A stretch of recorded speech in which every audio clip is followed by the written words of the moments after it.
జిల్లాలో భారీగా కర్ణాటక మద్యం పట్టుకున్నారు పోలీసులు. ఏపీలో ఎన్నికలు సమీపిస్తుండటంతో అక్రమంగా మద్యాన్ని తరలిస్తున్నారు. ఈ నేపథ్యంలోనే అనంతపురం జిల్లాలోని కర్తన్నపర్తి క్రాస్ దగ్గర వాహనాలు తనిఖీలు చేపట్టిన పోలీసులు ఓ కారులో కర్ణాటకకు చెందిన మద్యాన్ని తరలిస్తుండగా పట్టుకున్నారు.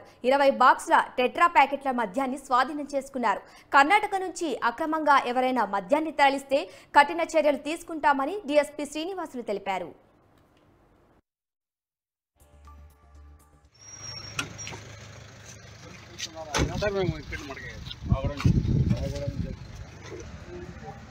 అనంతపురం జిల్లా స్పెషల్ పార్టీ మరియు అంబదూరు ఎస్ఐ గారు, కళ్యాణదుర్గం రూరల్ సర్కిల్ ఇన్స్పెక్టర్ గారు రాబడిన సమాచారం మేరకు కర్ణాటక నుండి ఆంధ్ర రాష్ట్రానికి అక్రమంగా కారులో మద్యం సరఫరా చేస్తున్నారు అనేటువంటి సమాచారం మేరకు కర్ణాటక క్లాస్లో వెహికల్ చెకింగ్ చేస్తూ